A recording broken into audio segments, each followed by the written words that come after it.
D'accord. Bon, bonsoir.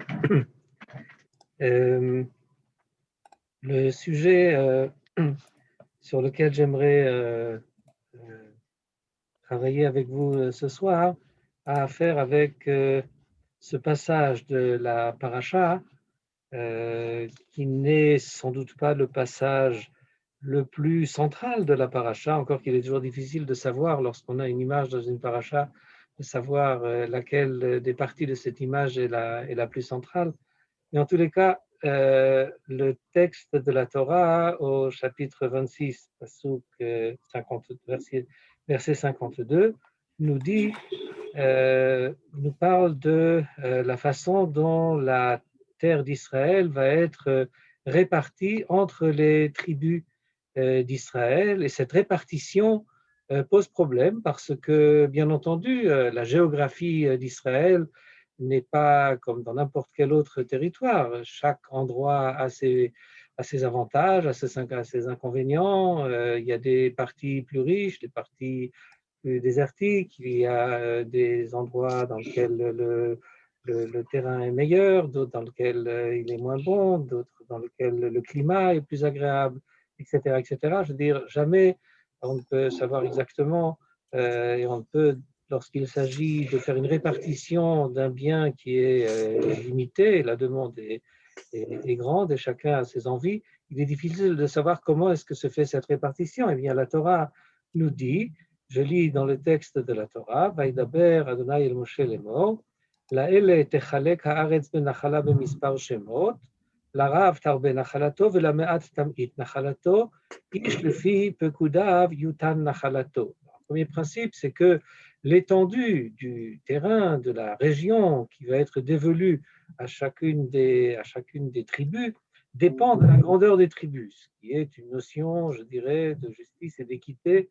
qui veut que selon les besoins de la tribu, selon sa grandeur, selon son importance, eh bien, la terre qu'elle recevra sera d'autant plus importante.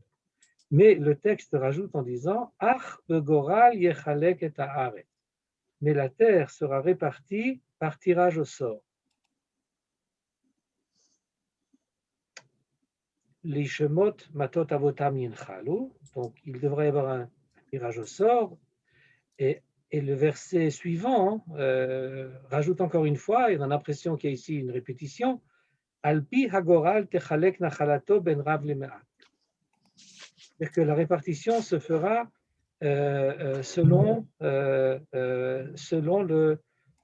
goral, selon le sort. Alors le Talmud, dans le traité de Baba Batra, nous dit, en se basant sur cette répétition qu'on a dans les deux versets Ach begoral et ensuite au verset 55 et au verset 56 Alpi agoral. Ach begoral, Alpi agoral, eh bien le Talmud nous enseigne, et je vous lis ici le texte de la Gemara. Velo nitchalka, donc Eretz Israël n'a été réparti entre les tribus, Ela begoral, par tirage au sort. Shenemar Ach begoral. Velo nitchalka, Ela beorim vetumim. C'est-à-dire qu'il semblerait que nos sages aient pris ici le verset dans un sens littéral, non pas alpi agoral, j'ai vu que c'était traduit dans la Bible en français par la voix du sort, la voix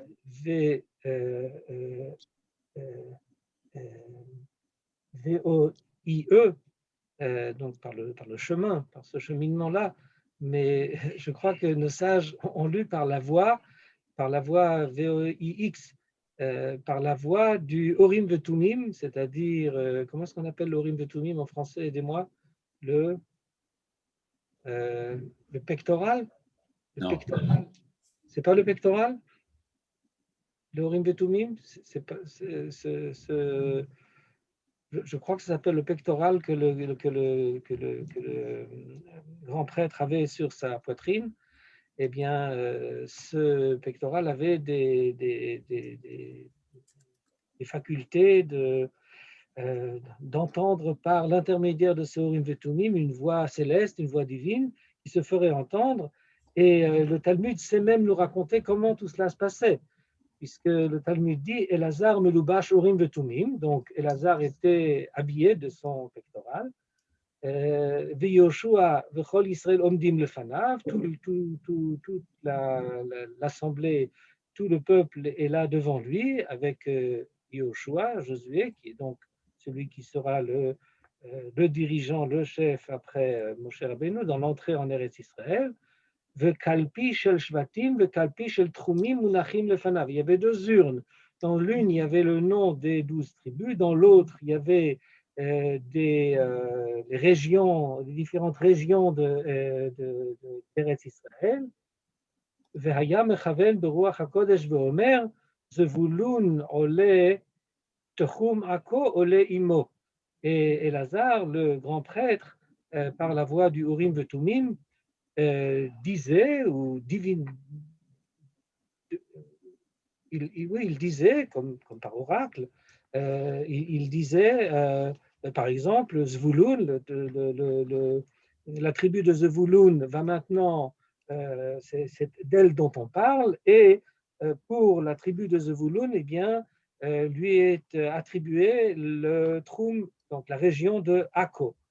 Oui, ça c'est ce qui était dit par le Urim Vetumim. Taraf bekalfi shel shvatim ve'ala beyado zvulun, taraf bekalfi shel trumin ve'ala beyado techum ako. Et après avoir dit cela, eh bien, on s'en remettait à ce moment-là à ce tirage au sort. Il rentrait, ou quelqu'un d'innocent rentrait la main dans l'une des urnes et sortait un papier, et il se trouvait que c'était effectivement le papier de la tribu de Zevouloun, et dans l'autre urne dans laquelle il y avait les régions, il sortait, et c'était la région de Akko. Et donc, c'était ici, à Korobo, la voix céleste et la voix du Goral se rencontraient, comme pour montrer qu'il y avait ici réellement quelque chose qui était fait par une voix divine, ce qui donne une importance grande au Goral, à ce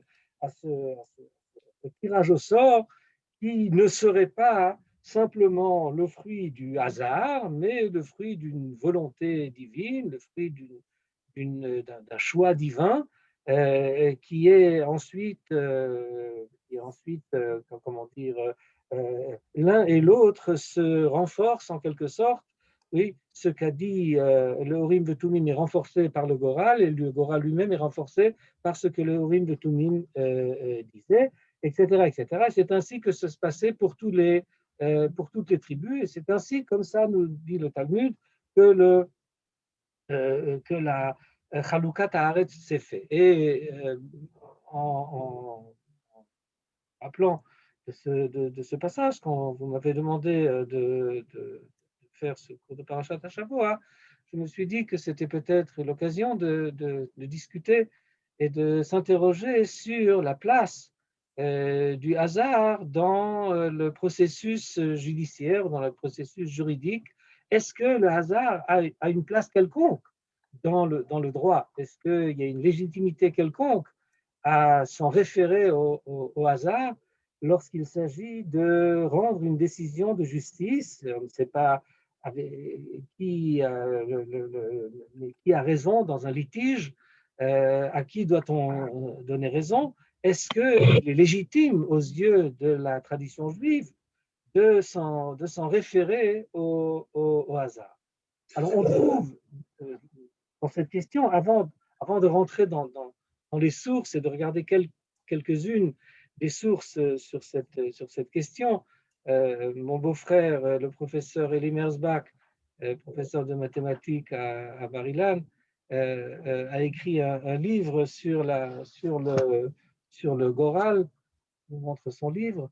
Il a appelé Higayon HaGoral, la logique du Goral, avec sous-titré Mashmaout Apais V'Ha'akraïut Bayahadut. Ouais, le sens du sort et du hasard dans le judaïsme. Bon, il rapporte effectivement dans un des chapitres également, il traite également la question sous cet aspect juridique que j'aimerais traiter avec vous. Mais avant cela, peut-être n'est-il pas inutile de peut-être n'est-il pas inutile de rappeler certaines choses. Par exemple, le fait, je ne suis pas féru, ma formation juridique est une formation juridique en Israël et non pas en France, et donc j'aurais du mal à vous parler du droit français sur cette question. Mais en tout cas, en droit israélien, on rapporte un des arrêts de la Cour suprême ici en Israël qui a, euh, qui a invalidé une décision de justice. Il s'agissait d'un juge, un juge de la famille, dans le tribunal de la famille, et il y avait un litige entre le mari et la femme qui étaient en divorce, et on discutait sur le montant d'une pension, et le juge a proposé pour résoudre le litige de dire voilà, toi tu proposes tant et tant, elle propose tant et tant, on va tirer au sort et puis voilà, c'est comme ça qu'on va décider. Et les parties, a priori, non, pas pardon, il a proposé cette proposition et suite à cette proposition-là, je crois que c'est la femme qui a, comment dire, euh, fait appel en disant que ne serait-ce que d'avoir proposé une telle proposition disqualifie ce juge de pouvoir juger. Il faut invalider un tel juge et elle a donc fait appel sur cette décision, cette proposition même. Ce n'était pas encore une décision. Et la Cour suprême a établi qu'effectivement le juge n'avait pas agi comme il se devait et il devait traiter la question de savoir combien devait s'élever la pension, mais pas régler cette question en se servant du sort. Le sort n'a pas sa place dans le processus juridique. Le processus juridique veut que les choses soient décidées d'une façon raisonnable, rationnelle, selon des critères, selon des paramètres qu'on peut quantifier, qu'on peut rationaliser, que l'on peut expliquer. Et s'en référer au hasard n'est pas légitime. On verra plus tard que dans d'autres décisions de justice, aussi bien en Israël que je crois que c'est le cas en tout cas en France également, malgré mon ignorance dans le droit français, le peu que j'en sache, je crois qu'il y a des occurrences dans lesquelles on fait oui appel au hasard. Mais avant d'en venir à ce qui se passe aujourd'hui sur cette question, on peut peut-être rappeler certaines, je dirais, certaines occurrences du hasard dans notre tradition, euh, euh, qui sont extrêmement célèbres. Bien entendu, chacun se rappellera de l'histoire de Purim. Purim, c'est par le saut du hasard, par le fait du hasard, que Haman décide quand il va mettre à exécution son projet d'extermination du peuple juif, Hipilpur ou Hagoral, n'est-ce pas? Il s'est servi ici du Goral, et c'est peut-être intéressant de s'interroger de savoir pourquoi est-ce que lorsqu'il y a une opposition comme ça entre Haman et le peuple juif, l'arme utilisée par Haman serait l'arme du hasard. Mais en tous les cas, voilà une occurrence juridique, vous me direz, c'est vrai, mais il y a des cas dans lesquels, dans la tradition, on se sert du hasard. Par exemple, il faut savoir que, je vais vous montrer ici certains versets. Si j'arrive à faire le share screen, j'ai demandé la possibilité. Pour l'instant, ça ne marche pas. Ah, ça marche.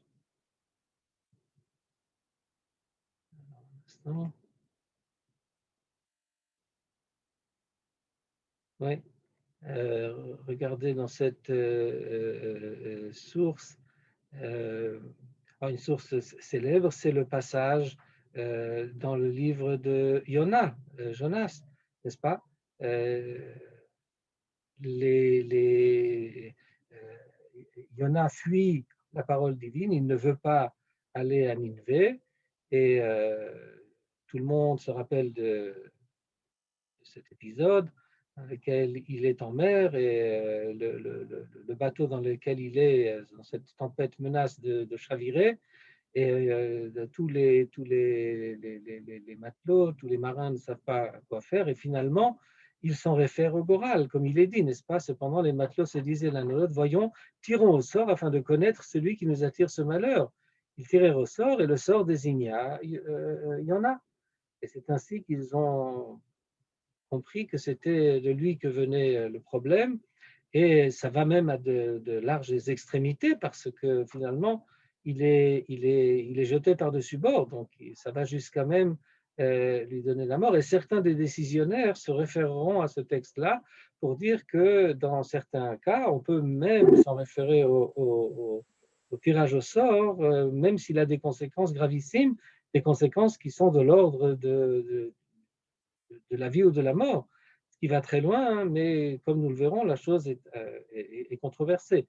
Euh, on se rappelle moins peut-être de ce passage du livre de Néhémie, Néhémie, lorsque, au retour des exilés, il fallait, comment dire, il fallait euh, peupler la ville de Jérusalem, et ce n'était pas évident parce que vivre dans la ville, ça impliquait des contraintes. Et ceux qui ont été choisis finalement pour peupler la ville, voilà ce qui est dit dans le verset, Vayeshvu Saream Birushalayim Usha'araam Epilu Goralot la vie Echad min ha'asara la Shevet Birushalayim Ira Kodesh. Donc, un dixième des revenants de ce retour des exilés, un dixième de la population devait venir peupler la ville de Jérusalem, et le choix de ceux qui allaient venir à Jérusalem a été fait par tirage au sort, par les Goralotes. On sait également que dans le Beth Amikdash, il y a ce qu'on appelle les Mishmarot HaKehuna, c'est-à-dire les familles des prêtres se partageaient le travail au Beth Amikdash. Ils étaient répartis en 24 Mishmarot, en 24, comment traduire le mot Mishmarot? 24, aidez-moi, mon français est un peu pauvre. Tour de garde. Tours de garde. Il y avait 24 tours de garde, si on peut dire, tours de travail en quelque sorte, pour travailler au Beth Amikdash. Et l'ordre dans lequel les familles ont été choisies, c'est fait, comme il est raconté dans le livre de Divrei Hayamim, c'est fait par les Goralot, par tirage au sort. Et on trouve donc, et journellement également, au sein même des familles, lorsqu'une famille travaillait au Beth Amikdash, eh bien, il y a différents travaux qu'il faut faire, et pas tous peuvent le faire en même temps. On se rappelle de cet épisode raconté dans le Talmud, dans lequel deux Kohanim se pressent sur le tremplin qui mène à l'autel, au Misbéach, et ça s'est mal terminé. Quelqu'un est tombé, et s'il s'est blessé ou s'il est mort. Dans tous les cas, après cela, il a été décidé que le travail se ferait par tirage au sort, même au sein des familles. Donc, on voit que le tirage au sort a sa place. On peut même trouver, c'est une phrase très très étonnante qu'on trouve dans les sources de l'époque des Géonim, dans les Teshuvot à Géonim, on trouve cette phrase étonnante selon laquelle Ha'over al-Hagoral qu'over à la Seret Adibrot, celui qui transgresse le tirage au sort, c'est comme s'il transgressait les 10 commandements, les 10 paroles, ce qui va très loin.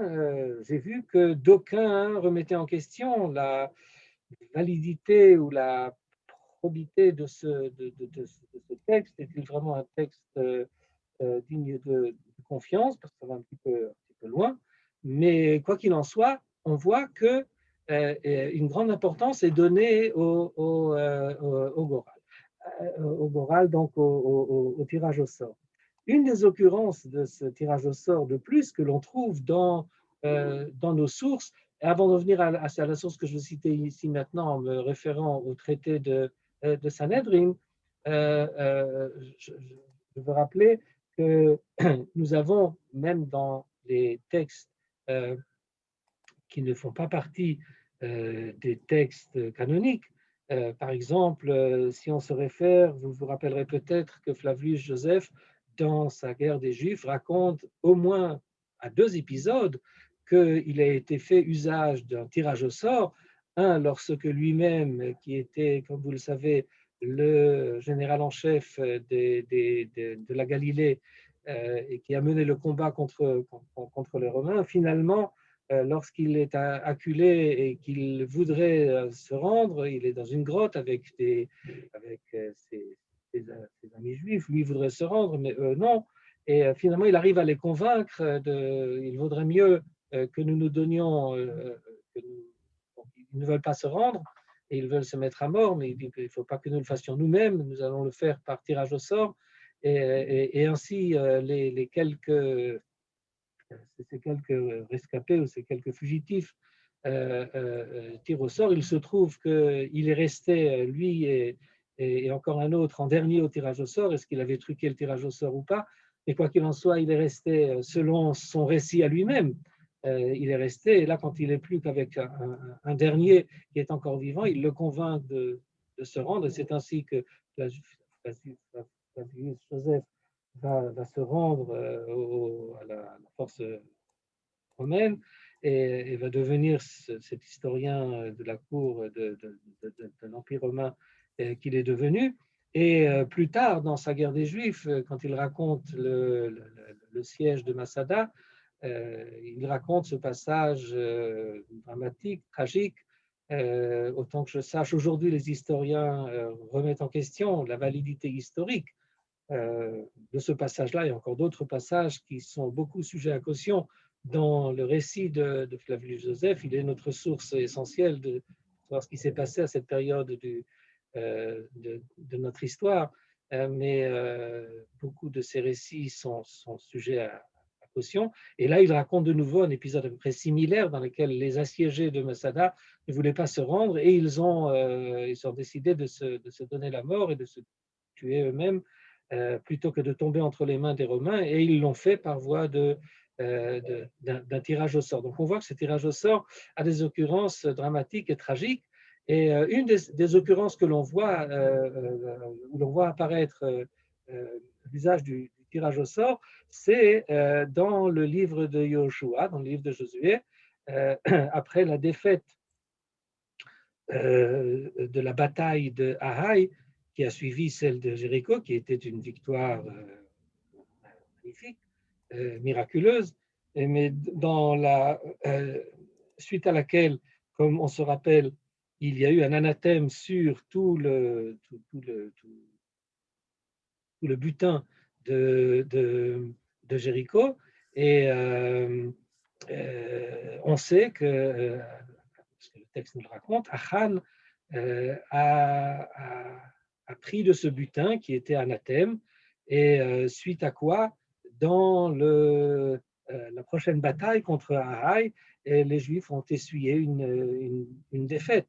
Et lorsqu'on s'est posé la question de savoir mais qu'est-ce qui est arrivé, eh bien c'est par le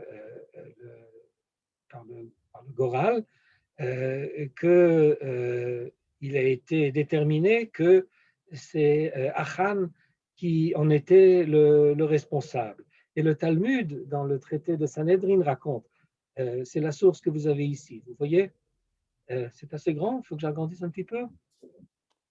בשעה שאמר הקדוש ברוך הוא ליהושע חטא ישראל, אמר לפניו ריבונו של עולם מי חטא? Donc Dieu dit à Yoshua, vous avez perdu la bataille parce que quelqu'un d'Israël a fauté. Alors demande Yoshua, qui a fauté? Amar levechi delator, Ani, suis-je un délateur? Lech appelle Goralot. Si le Goral, c'est la façon dont Dieu, une des façons dont Dieu peut parler aux hommes, alors quelle est la grande différence s'il lui dit delator, Ani, ou s'il le fait par Goralot? Il fait, va tirer au sort. Allah ripil Goralot, nafal Goral al Achan. Donc il tire au sort et c'est finalement sur Achan que cela tombe.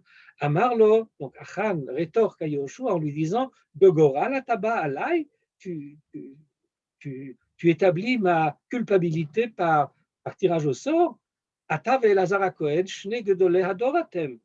Im ani mepil Alechem Goral, Alechad Mikem Unofel. Quand on tire au sort, eh bien, fatalement, ça va tomber sur quelqu'un. Qu'est-ce que le tirage au sort peut prouver? Il ne prouve rien. Dans le texte de Sanhedrin, il est dit que Yoshua lui répond, Amar lo bevakasha mincha, al totzi laz ala goralot. Je te demande, ne médis pas des tirages au sort, du goral. Le goral a une importance grande. Chez Atida, Eretz Israël, chez Titralek begoral.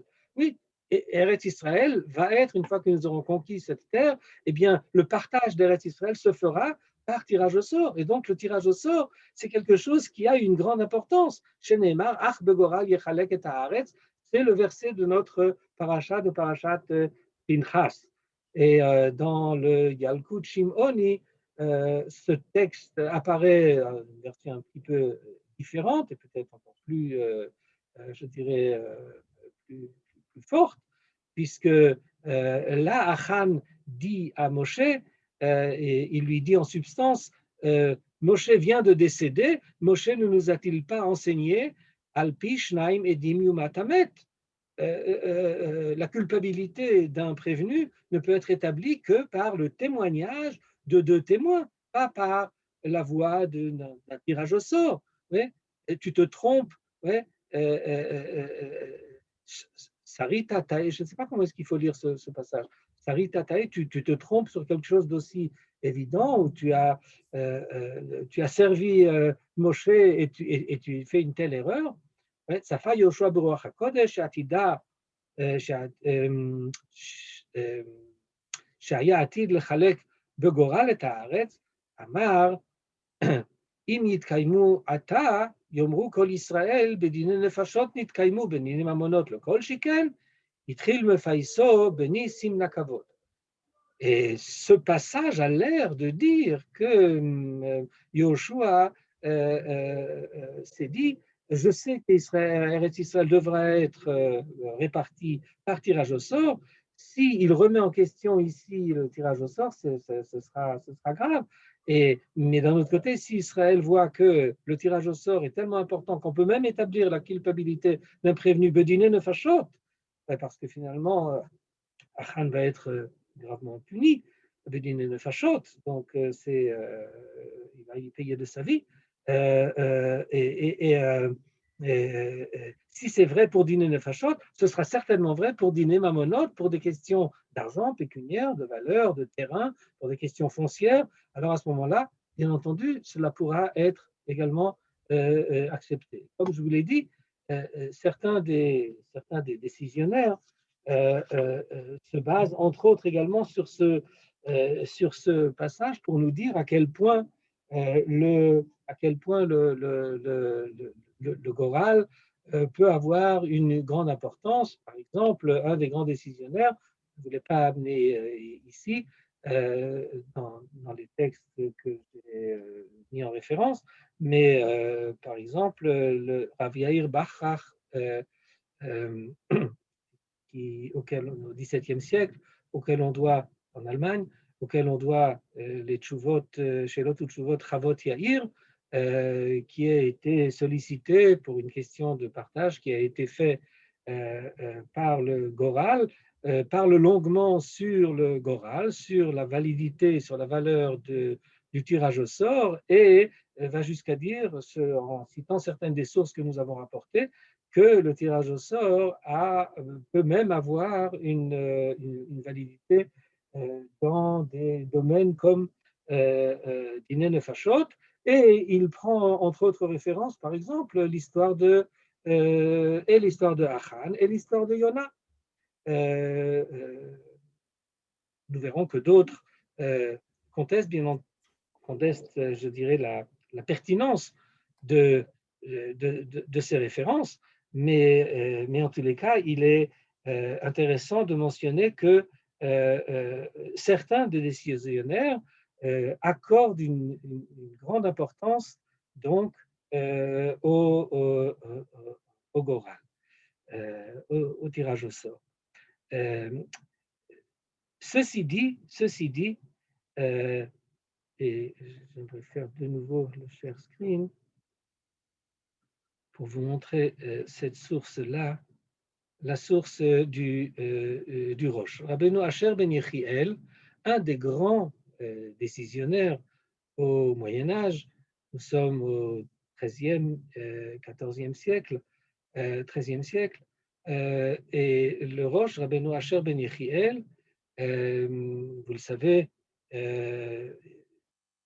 il était l'élève du Maharam de Rothenburg, il a fui les persécutions religieuses en Allemagne et finalement est arrivé en Espagne et là-bas il est devenu très rapidement un des plus grands décisionnaires de son temps et on lui doit une œuvre d'une prime importance.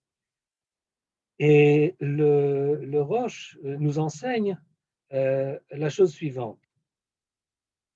C'est d'ailleurs intéressant que cette partie de la tchouva, je ne vous ai pas mis ici la tchouva dans son intégralité, c'est une tchouva qu'il adresse à, si je ne me trompe pas, à la reine d'Espagne, qu'il a sollicité pour savoir comment est-ce que se rendait la justice dans la tradition juive.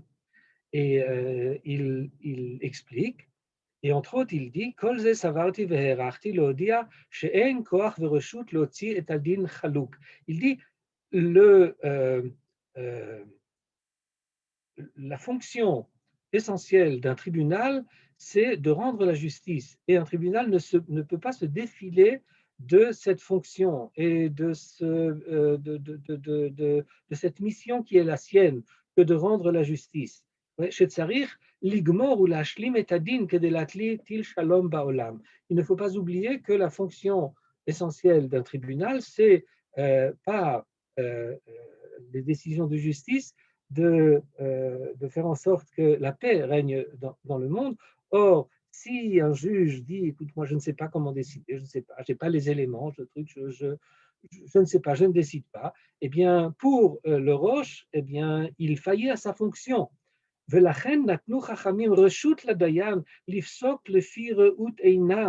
c'est pourquoi nos sages ont donné la prérogative au juge, quand il n'a pas tous les éléments, quand il n'a pas tous les critères qui peuvent lui permettre d'arriver à une décision qu'il puisse justifier selon des critères, je dirais, établis, eh bien, il doit finalement s'en référer à Rehout Einav. Il doit, en son âme et conscience, finalement, se faire une idée de ce qui est juste en l'occurrence et décider. Si c'est un cas dans lequel il n'y a pas assez d'éléments de preuve ou de témoignages qui puissent lui permettre d'établir la responsabilité ou l'obligation de tel et tel de payer. Ce sera surtout le cas dans lequel, par exemple, si quelqu'un, on lui réclame quelque chose et il refuse de dévoiler des documents il refuse de participer au processus juridique, alors dira le Roche, on peut tirer des conséquences de ce refus, bien que cette chose ne soit pas marquée explicitement dans le Talmud. Oui. C'est par comment on appelle ça, par appréciation que le juge a le droit de décider, ou Pamim, que Moshe irait à Dayan, belo tam ou belo raaya, ou belo medadat, ou Pamim al derech pshara. Parfois même, quand il n'y a pas d'autres éléments, cela peut se faire par une décision quasi arbitraire, en tous les cas, non pas arbitraire dans le sens où il fait ce qu'il a envie, mais en son âme et conscience, il se fait une idée de ce qui est juste et il décide. Ce que l'on voit apparaître, et parfois ça peut être également al derer pshara, ça veut dire qu'il impose un compromis entre les parties. Ce que l'on voit ici, c'est que parmi les possibilités offertes par le Roche à ce juge qui est en difficulté de prendre une décision, d'asseoir une décision de justice, ne figure pas le tirage au sort. Ça ne figure pas. Et pour ceux qui sont un tant soit peu versés dans les études talmudiques, eh bien, nous savons qu'il est rarissime, en réalité, dans le Talmud, de voir que quand un litige oppose des parties, eh bien, la décision sera établie par tirage au sort. Vous interpellez sur comment se fait-il qu'il y a, oui, des occurrences dans lesquelles cela apparaît. C'est cette question que nous voulons essayer d'élucider. Mais en tous les cas, en règle générale, le sort, le tirage au sort, la loterie, le hasard n'est pas un élément qui est, je dirais, qui a sa place dans dans le processus, euh, euh, dans le processus juridique. Ceci dit, le tirage au sort a je dirais, de grands avantages. Il a de grands avantages. Et les grands avantages sont de deux types. Le premier type, c'est ce verset que j'ai mis ici, ce verset qu'on trouve, ce sont deux versets des Proverbes de Mishlei. L'un dit Bechek yutal et agoral, ou me'Hashem kol mishpato. Nous dit Shlomo Amelech, le roi Salomon, dans le livre des Proverbes. Et donc ce verset dit, oui, on agite le sort dans l'urne, mais l'arrêt qu'il prononce vient de l'Éternel. Ce que l'on voit dans ce verset-là, c'est cette idée qu'il y a quelque chose de providentiel, je ne sais pas si c'est le mot qui est adapté, mais quelque chose qui relève ce n'est pas le fruit du hasard. Le hasard, dans la tradition, il lui est réputé, pour peu qu'il soit fait d'une façon, je dirais, correcte, qu'il soit fait comme il se doit, et de façon qui n'est pas biaisée, eh bien, on entendra par la voie du Goral, par la voie du tirage au sort, quelque chose qui provient de l'Éternel.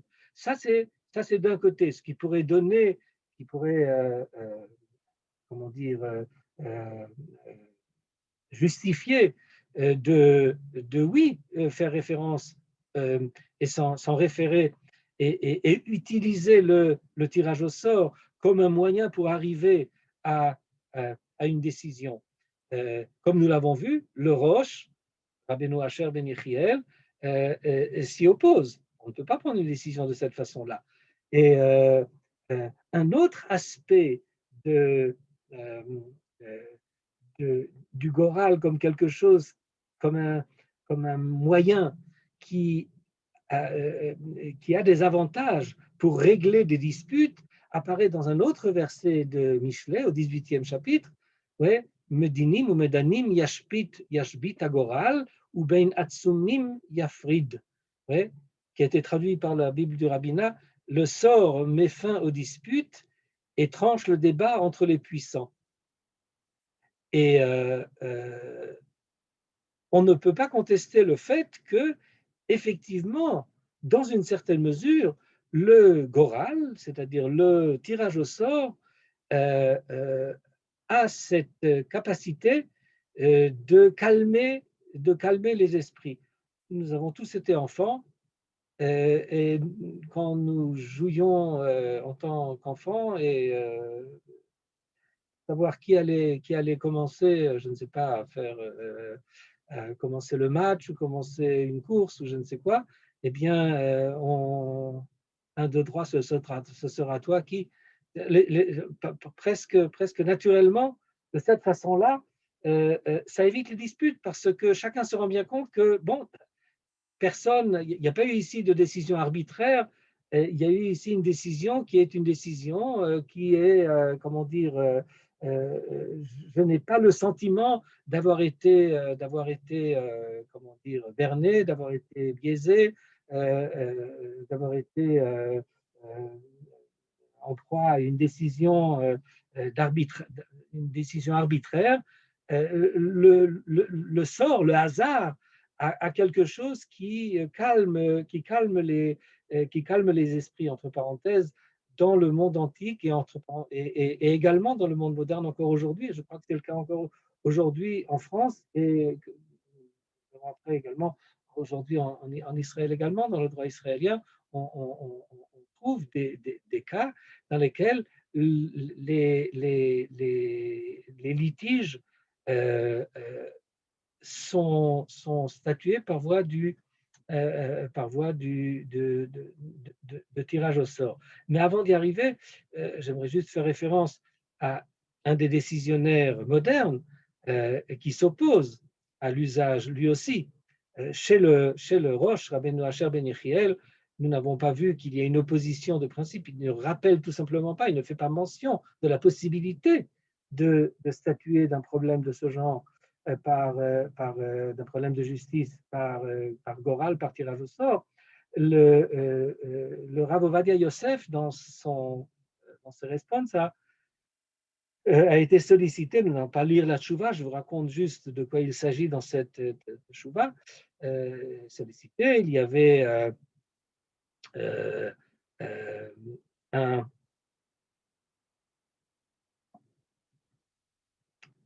comment est-ce qu'on appelle ça, un groupe de notables dans la ville qui était le corps électeur pour un rabbin de la ville. Et ce corps électoral était au nombre de 36 notables. Et il y avait 2 candidats, et les avis ont été partagés 18 contre 18. Alors, 18 contre 18, on ne peut pas prendre de décision, eh bien, on va décider par tirage au sort. Et le Rav Ovadia Yosef s'élève virulemment contre leur décision en disant ce qu'ils ont fait n'a aucune valeur halachique, il faut qu'ils siègent, qu'ils discutent et qu'ils arrivent à une conclusion. Disons quelques phrases de la Teshuvah du Rav Ovadia Yosef, une longue Teshuvah qui, comme son habitude, rapporte force références et donne un compte-rendu, je dirais, aussi exhaustif que possible de l'ensemble des sources que l'on peut trouver dans les sources juives sur la question et sur la place du tirage au sort, mais il arrive à la conclusion Klal ha'olem mikol anal, j'en conclus de tout ce que nous avons rapporté, chez El Lismor Benidon Didan à la Goral, on ne doit pas se fier dans un cas comme le nôtre sur le tirage au sort, chez Naasa Aldat Chavre Aguf Abocher, le Manot Atalmit Chacham, chez Zachab Goral le Ravaïr, de choisir le rabbin par tirage au sort. ועליהם להתאסף שנית ולבחור ברוב דעות את המועמד שיראה בעיניהם כמתאים למשרה זו. La fonction de ce corps électoral, c'est de discuter et d'arriver à une conclusion par voie de majorité pour choisir. Ils discuteront jusqu'à ce qu'ils arriveront à une décision qui soit une décision rationnelle et une décision basée sur le choix qui est fait par le corps électoral. C'est ça sa fonction, et ils ne peuvent pas se défaire de leur fonction en s'en référant au tirage au sort. Quand bien même les 2 candidats auraient été d'accord. Ce n'est pas ainsi qu'il faut agir. Ouais. L'homme est goral, le goral n'a pas sa place. Ouais. Et là, il fait référence à une source dans laquelle nous savons que, je vous ai dit, il y a des occurrences dans lesquelles les éléments ou bien les occurrences dont j'ai parlé avant étaient des occurrences des récits bibliques ou extra-bibliques. Mais dans le monde de la halakha, y a-t-il une place pour le goral? Eh bien oui. La réponse à cette question, elle est que oui. Par exemple, regardez dans le traité de Baba Batra, nous savons que lorsque des héritiers ont hérité d'un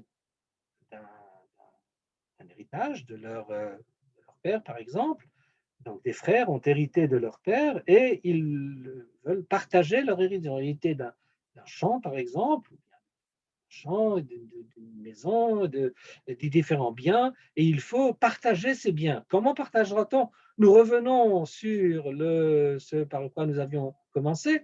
La Torah nous parle dans la Parashat HaShavua de Eretz Israël qui revient à Am Israël, mais il faut faire le partage d'Eretz Israël entre les tribus. Comment est-ce que ce partage a été fait? Il a été fait par la voie du Goral. Eh bien, dans la halakha pratiquée encore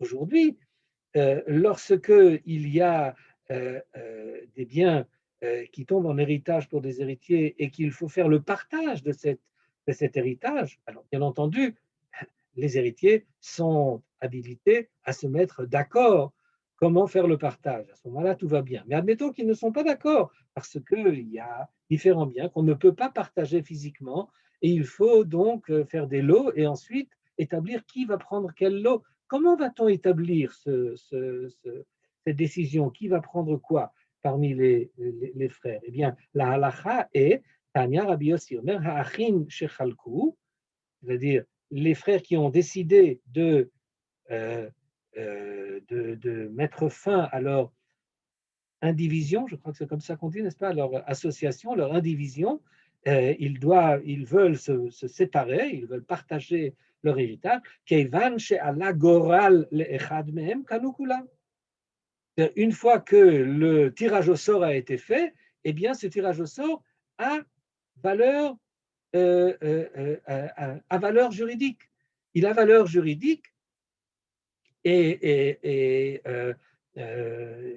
il suffit que l'un d'entre eux ait déjà reçu, selon la façon dont le Goral, selon ce tirage au sort va être fait, par exemple, selon le même système que nous avons vu dans le Talmud à propos de le partage d'Eretz Israël, on peut envisager le même système entre les héritiers, et bien, quand bien même l'héritage n'a pas encore été entièrement partagé, le lot qu'a reçu l'un des héritiers, les autres ne peuvent plus le remettre en question. Zeu kanu kulam.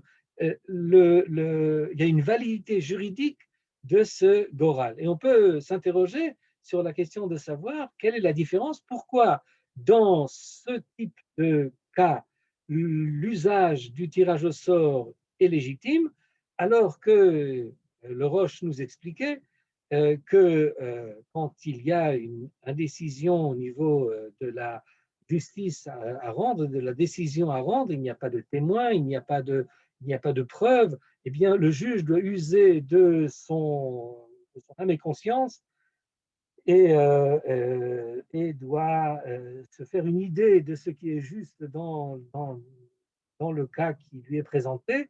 Et il n'est pas dit que et le Roche n'envisage pas la possibilité qu'il traite la question ou qu'il résolve son problème par tirage au sort. Et comme je vous l'ai dit, le Rav Ovadia Yosef, suivant cette même idée, nous dit, et non, il n'est pas légitime dans un cas comme celui-là de tirer au sort.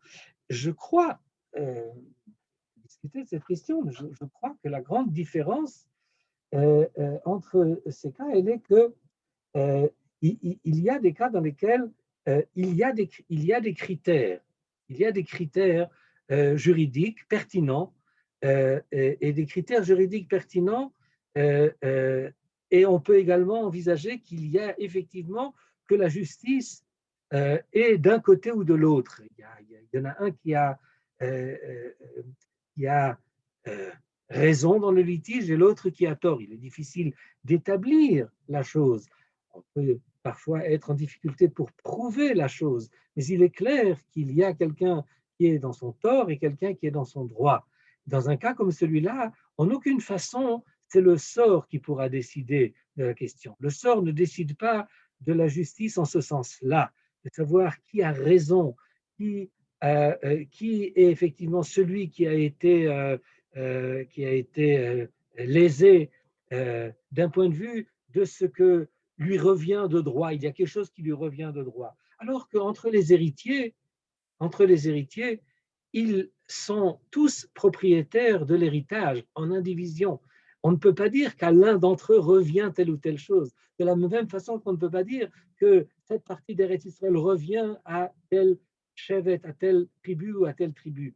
Dans un cas comme celui-là, où en fait il est nécessaire de faire un choix et il n'y a aucun critère pertinent pour le faire, à ce moment-là, c'est à ce propos-là, je pense, qu'il est dit dans le livre de Michelet, ouais, le sort met fin aux disputes et tranche le débat entre les puissants.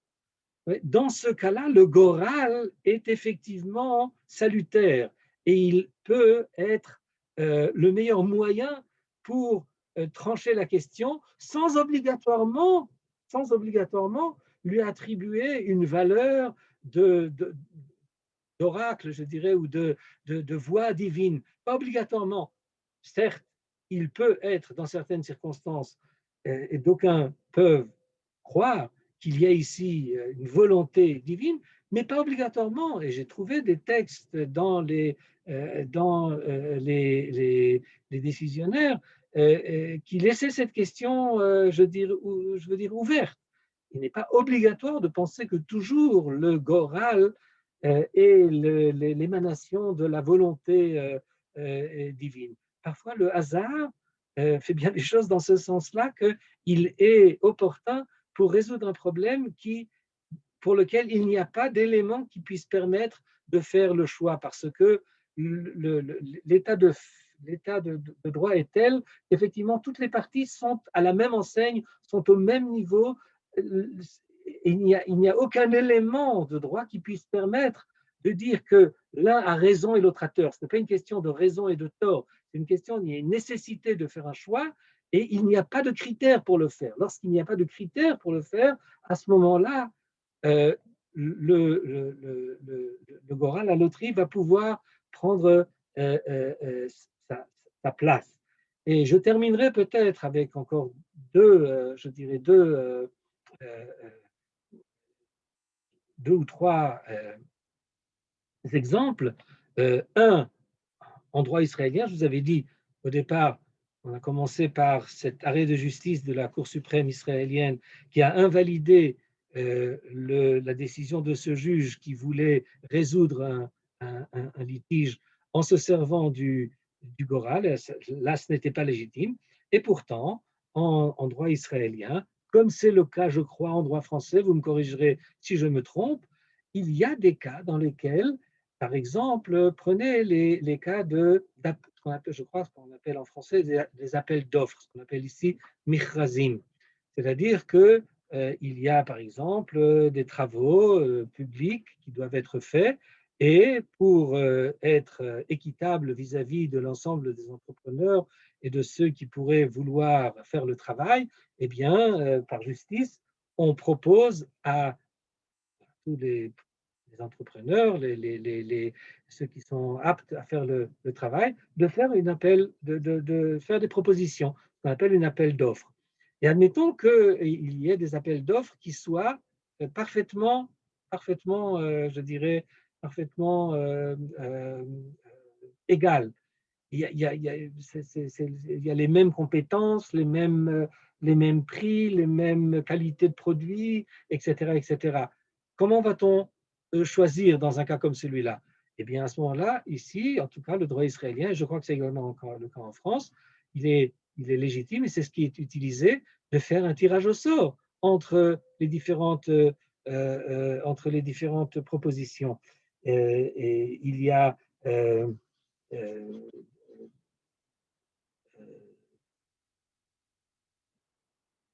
il m'échappe maintenant encore un autre exemple que je voulais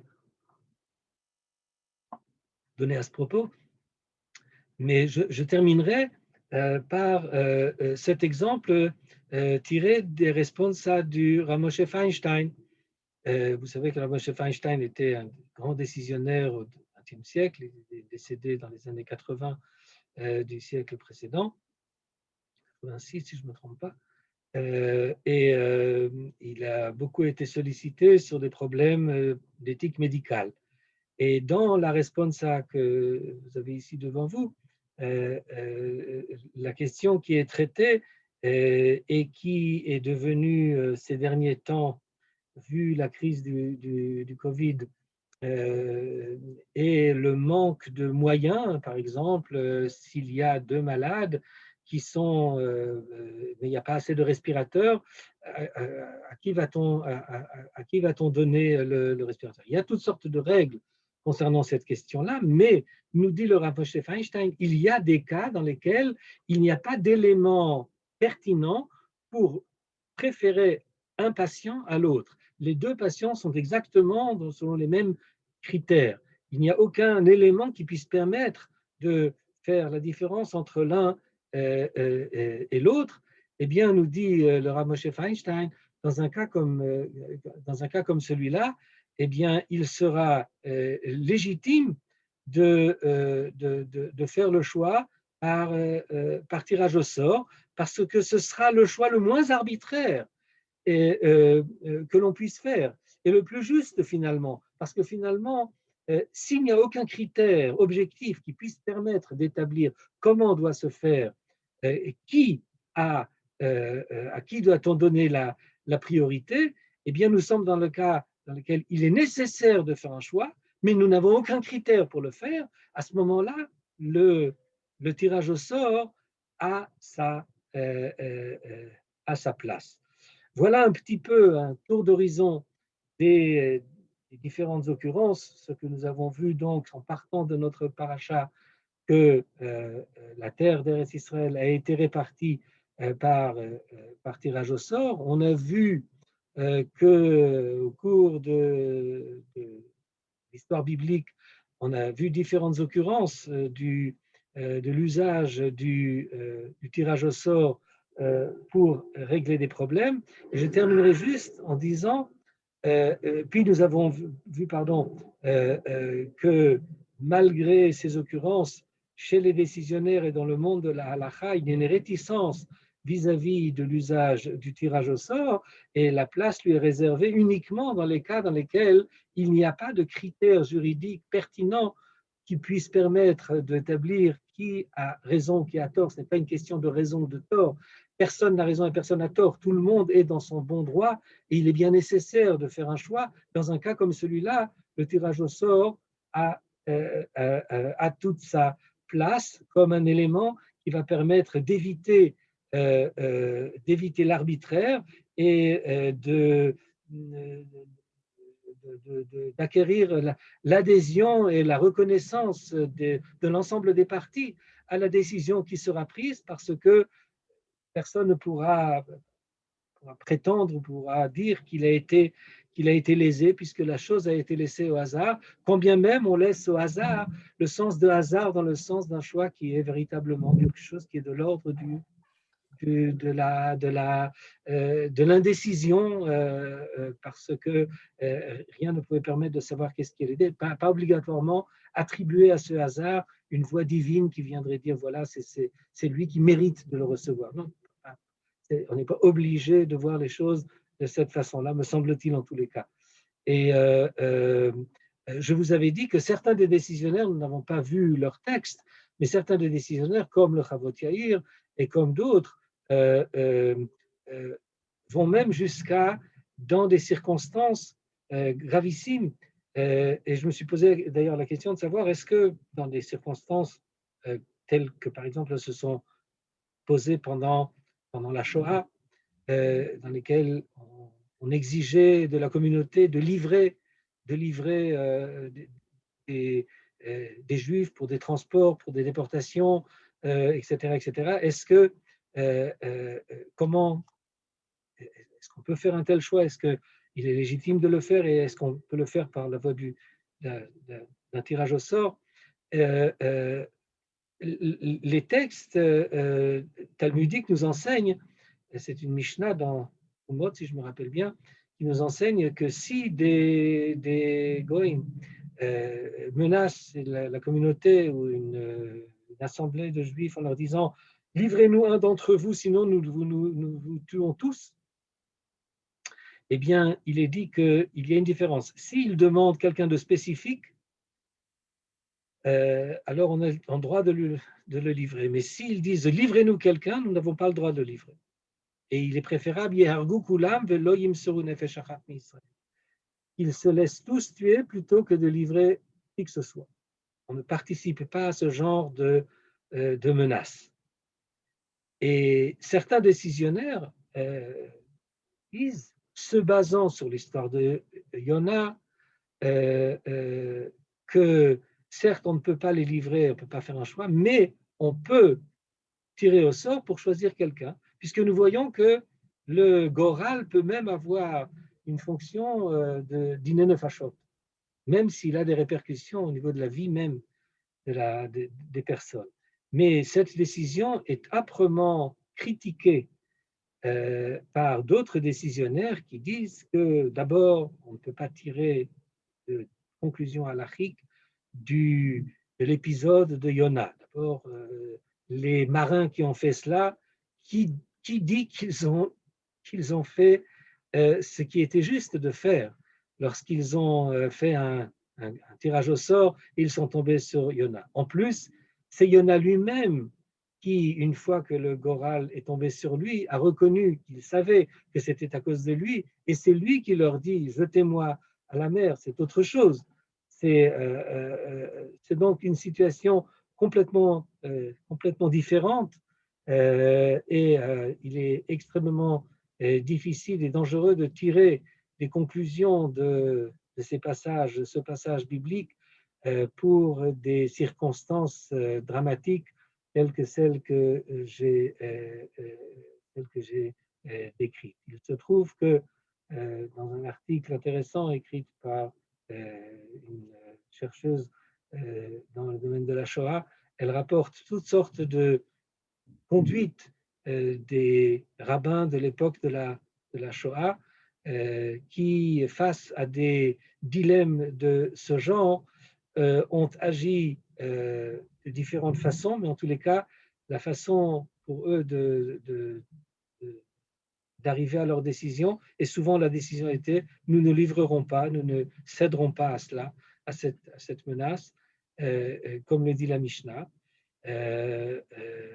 Mais il y a très peu d'exemples, peut-être un seul qui peut être expliqué, dans lequel la décision a été faite par tirage au sort, et le cas dans lequel ça a été fait, c'était un cas dans lequel il y avait une décision de déporter toute une population avec la possibilité d'en sauver une ou deux. Et à ce moment-là, la question était de savoir lequel serait celui qui serait choisi. Et là, il y a eu effectivement usage de la loterie pour décider qui était celui qui allait être sauvé. Donc la décision n'était pas qui va-t-on livrer, mais qui va-t-on sauver. Et comme il n'y avait aucun critère pour savoir qui nous allons sauver, ils se sont référés au tirage au sort. Bon, je ne vous ai pas amené ici l'ensemble des sources qui peuvent asseoir cette décision. Ce que j'ai essayé de faire, c'est donc de faire un petit tour d'horizon des occurrences du tirage au sort et de ces rapports entre le hasard et la justice. Et j'espère que j'ai pu vous apporter quelques éclairages sur cette question. Et si vous avez merci beaucoup, Michael. Merci avec... beaucoup, Miguel. On va redonner la parole à l'auditoire. Y a-t-il des questions? Oui, Olivier. Olivier, est-ce que vous pouvez vous montrer, Olivier? Alors, j'ai un petit problème de... Je vais essayer. Oui. J'ai un petit problème de vidéo. C'est Olivier Yanu. Ça marche. Voilà. Alors là, je suis très très mal. Il faut que je tienne le... Mais c'est bon, on te voit. C'est quand même voilà. mieux. Voilà, bonjour. Merci de votre présentation qui était vraiment très intéressante. Voilà, donc je suis avocat au barreau de Paris depuis 30 ans. Donc, vous avez posé plusieurs fois la question de savoir si en droit français, il y avait des occurrences où le sort pouvait intervenir. Alors, j'en connais pas dans le système judiciaire, dans celui qui tranche le litige, le différend. Et d'ailleurs, comme vous l'avez dit, je trouverais ça assez choquant que la recherche de vérité ne soit pas celle qui mène à la justice. Mais en revanche, je peux vous donner deux exemples de cas où effectivement le tirage au sort est intervenu dans mon secteur d'activité. Bon, je travaille dans les télécoms notamment. Quand il a fallu libéraliser le secteur des télécoms il y a 30 ans, on a créé une agence indépendante qui s'appelait l'Autorité de régulation des télécoms, qui devait réguler tout le secteur, y compris l'État, c'est pour ça qu'elle était indépendante. Et donc, on a créé cette institution, je crois qu'une quinzaine de membres ont été désignés, mais pour pouvoir assurer la pérennité sans accroc de l'institution, il fallait que 5 d'entre eux soient désignés pour 3 ans, et puis ensuite 5 pour 4 ans et 5 pour 5 ans. Et donc là, effectivement, on a passé, les choses se sont faites par le tirage au sort, tout a été par un décret, et voilà. Autre exemple, on a pendant très longtemps en France eu un numéro de service de renseignement téléphonique à 2 chiffres, qui était le 12. Et quand on a libéralisé le secteur, on a créé des numéros qui sont d'ailleurs au standard européen, 118 quelque chose. Il y en avait des très très bons, les 118 000, 118, et puis d'autres qui étaient moins, on va dire, mnémoniques. Eh bien, il y a eu beaucoup de candidats et là aussi, il y a eu un tirage au sort et j'ai eu de contestation. Voilà. Donc, c'est une première remarque. Donc, effectivement, vous avez raison, ça a ouvert des perspectives. Votre propos a ouvert des perspectives chez moi et ça m'a fait penser à ça. Il me semble, Olivier, qu'il y a aussi sur l'attribution des fréquences pour Oui, le téléphone mobile, tout à fait. tirage au sort. Tout à fait. Tout à fait. Et puis, deux remarques, deux observations qui va dans le sens un peu de la responsable du Rav Feinstein que vous avez cité. Quelque part, on a un droit qui est de plus en plus complexe, de plus en plus technique, et l'Union européenne n'arrange pas les choses. Nous avons en Europe des règlements et des directives de dizaines et de dizaines de pages quand la concision était de rigueur dans la tradition française.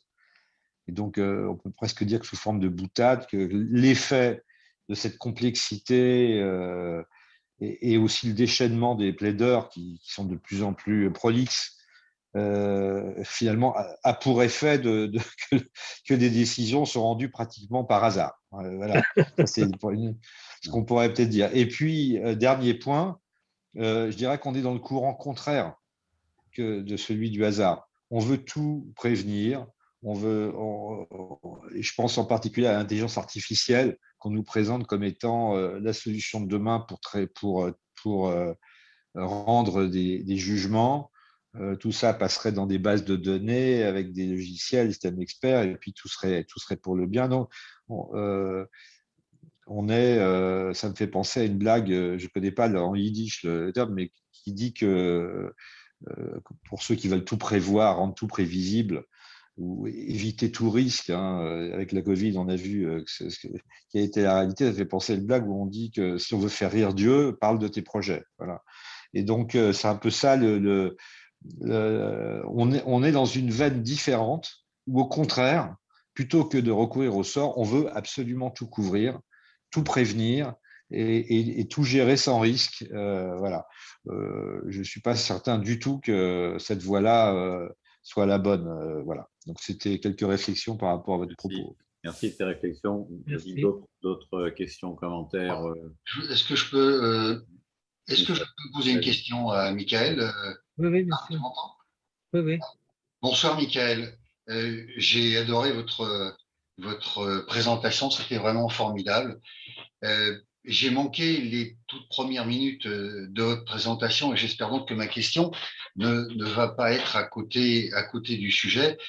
Tout est fait au début. Vous avez parlé du tirage au sort pour l'attribution aux différentes tribus d'Israël du territoire qui leur était dévolu.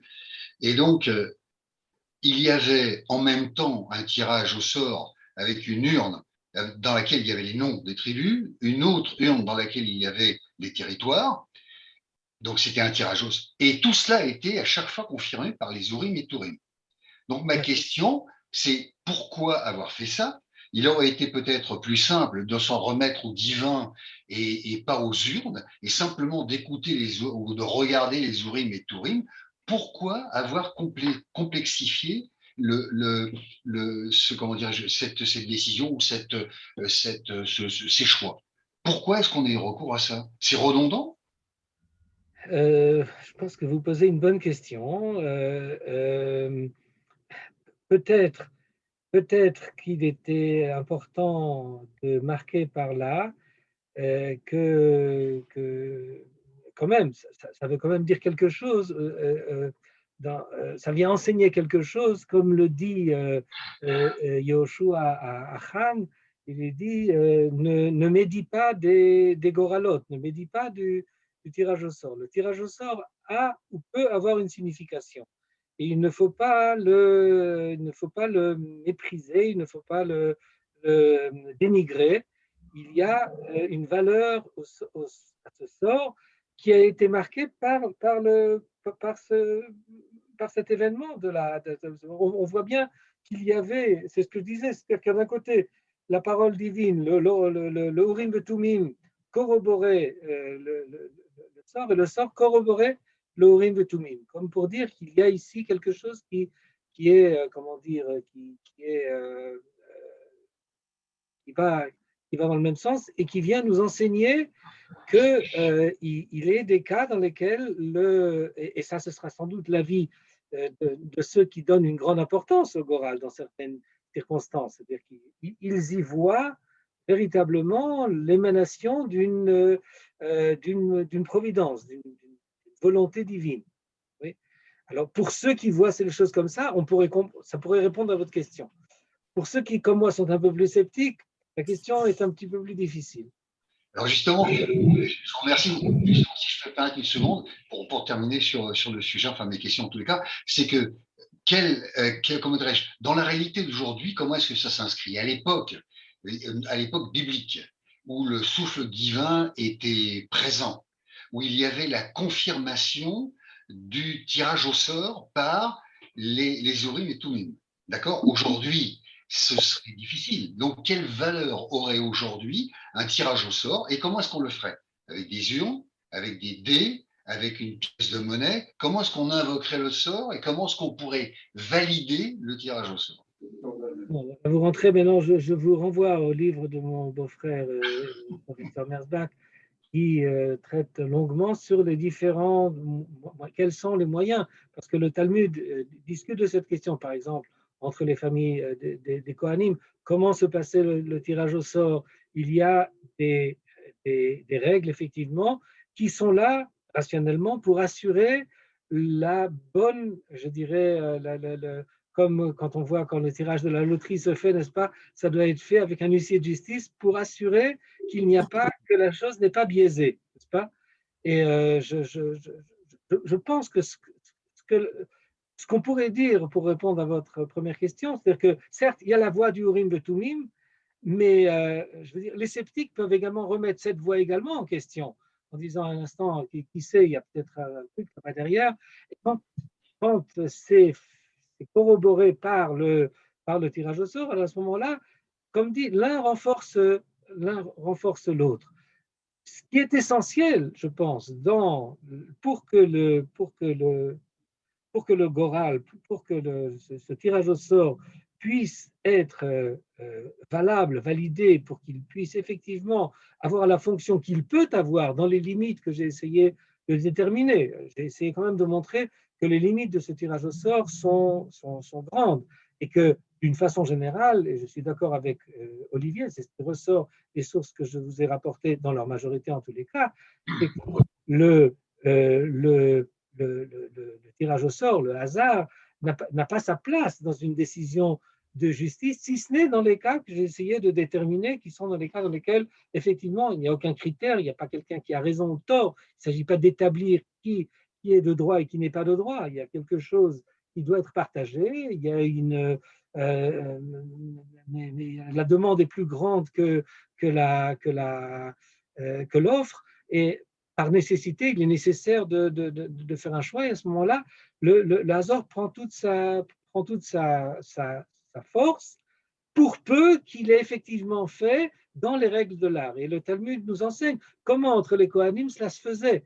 Ouais, il y avait des différents subterfuges ou systèmes pour éviter que le tirage au sort ne soit biaisé, ou qu'on puisse savoir a priori déjà, ouais, s'il suffit de compter 1, 2, 3, alors eh bien, si je sais par qui je commence et si mon nombre est pair ou impair, si je dois choisir entre deux, je sais a priori sur qui ça va tomber. Et là, c'est biaisé. Et donc, il faut établir des mécanismes qui puissent, comment dire, qui puissent éviter ce genre de travers et s'assurer que le tirage au sort est fait véritablement dans les règles de l'art, qui puisse assurer effectivement qu'il n'y a aucun trucage. C'est ça l'essentiel. Merci. D'autres questions? Alors, je vais faire appel à ma mémoire, mais il y a fort longtemps, j'avais lu un article qui proposait une méthode plus efficace pour maximiser la satisfaction des héritiers. Supposons qu'on ait 3 héritiers et qu'il y a 3 biens différents, une œuvre d'art, un bien immobilier et puis peut-être des terrains. S'ils ne sont pas d'accord sur l'attribution d'un bien à l'un d'entre eux, qu'est-ce qu'on fait? On met en vente et on partage. Autrement dit, tout le monde est perdant. Et donc, là, c'est une proposition d'un mathématicien qui dit, voilà, chacun doit évaluer la valeur qu'il estime de chaque bien. C'est-à-dire, peut-être que le bien immobilier, il vaudrait 500 000 € si on le vendait, mais moi, j'y tiens beaucoup, donc je l'évalue à 700 000.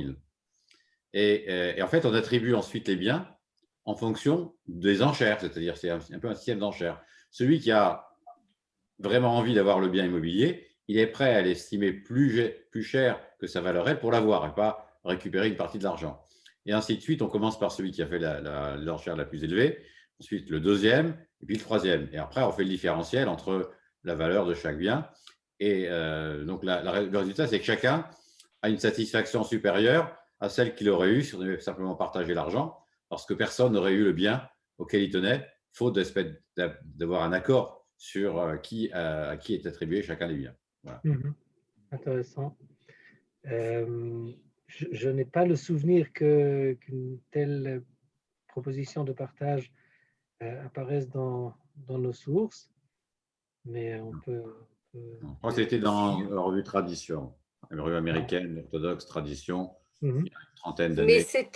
Mais c'était sur le partage de Eretz Canaan avec Abraham et Lot, quand il lui dit choisis. Là, je pense que ça c'est effectivement quelque chose que l'on connaît, que lorsque on doit faire un partage, la meilleure façon pour s'assurer que, mais là, ce n'est pas une question de tirage au sort, c'est une question de savoir comment s'assurer que le partage soit un partage qui est équitable. La meilleure façon de le faire, c'est que l'un, il y a un gâteau à partager. Pour être sûr que le gâteau va être partagé équitablement, on demande à l'un de couper le gâteau en deux, ouais, et à l'autre ensuite de choisir en premier. Et de cette façon-là, on s'assure que le partage sera le plus équitable un Astérix et avec Obélix. de possible. Voilà, absolument. Mais, Michael, merci beaucoup. Mais il y a un partage au sort que tu n'as pas évoqué qui s'est passé à l'époque moderne. Oui. Au moment de la construction de Tel Aviv, l'attribution des lots. Il y a eu tirage au sort. Oui, mais je ne me rappelais pas de cela, mais en ce moment, en Israël, et encore une fois, je crois que c'est le cas également, Olivier me corrigera, je pense que c'est également le cas en France. Enfin, ici, par exemple, le ministère de la Construction s'appelle le ministère de la Shikoun, Minouy Vashikoun, pour essayer de juguler la hausse des prix